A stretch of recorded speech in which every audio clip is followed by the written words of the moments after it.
Hello again, Internet world. My name is JP with Matrix Networks. Thank you for joining us for another episode of Ask JP, hosted by yours truly, your favorite sales guy, and co-hosted by the network wizard himself and CTO of Matrix Networks, Jeremy Ness.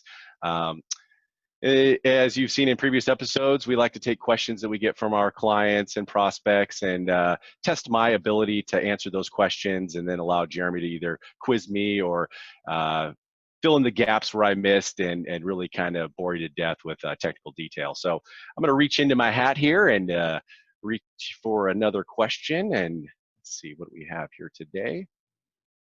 This question comes from the one and only, thank you for participating, Bernie Sanders. And he wants to know, why do I keep getting screwed?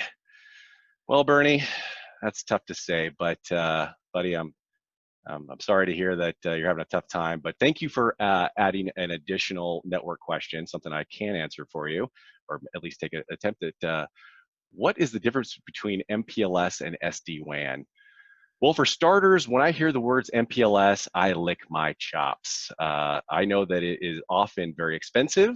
It is basically a layer 2 fabric provided by the carriers. Traditionally, when I see it now, layer 3, and when typically you'd have that to create a private network to connect a lot of your branch offices to your campus.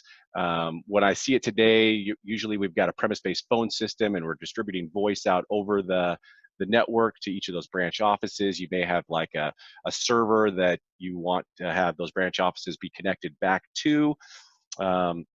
Often it's very expensive. It has very low bandwidth. It can be a combination of different types of bandwidth, DSL, T1, fiber.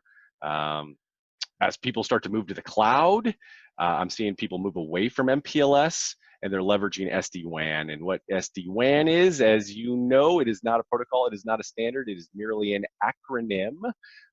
But what SD-WAN does is it allows you to bring in multiple circuits from diverse carriers and create VPN tunnels either through the SD-WAN or through your preferred firewall to kind of recreate that private network, but be able to give you more bandwidth and better insight on what those circuits look like, and then moreover be able to put the traffic on the right circuit based on the type of traffic, and in any real-time type of traffic like cloud voice or video conferencing, eliminate a lot of that least cost path routing and peer you directly to whatever that end SaaS application is. So a little bit of what I would consider apples and oranges, but it's what we see people moving from MPLS to SD-WAN. And in some cases, Jer, I think some people can still leverage a little SD-WAN with their MPLS in kind of unique cases. So as always, I know I knocked that out of the park. Nothing to add.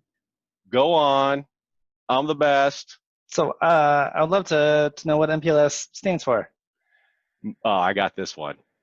Multiple protocol labeling switching. Pretty dang close. Multi-protocol label switching. Yeah. So really, it's a technology that allows a carrier to build out a private network for you. So typically you're going to have carrier-delivered routers. Any packets that come and go from that are going to get a label. So you are correct that generally that label is going to be layer 2, but the service in general is layer 3 by nature. Typically, most people say, "Oh yeah, I administrate an MPLS," but that's really going to be done at the carrier level. But generally, the end user, just interacting with the circuit. Sometimes you utilize BGP to announce subnets into the MPLS. So as you mentioned, it is kind of apples and oranges, with MPLS being an actual protocol, an actual product. Again, carrier grade. People do love MPLS due to the fact that it has quality of service, being that I can actually tag my voice packets, and if there's any congestion on the network, they should be prioritized. People also love that it has SLAs. With that SLA, if there is any downtime or excessive latency or excessive packet loss, you can generally get some kind of credit back. Generally see on a $500 circuit, you might get some pennies back seemingly, and only after you request those pennies. So there's a few qualities that people liked MPLS. However, we do find anymore that the internet is very robust. Most people have multiple internet options. So we can utilize SD-WAN technology to kind of have an active across diverse carriers, diverse paths.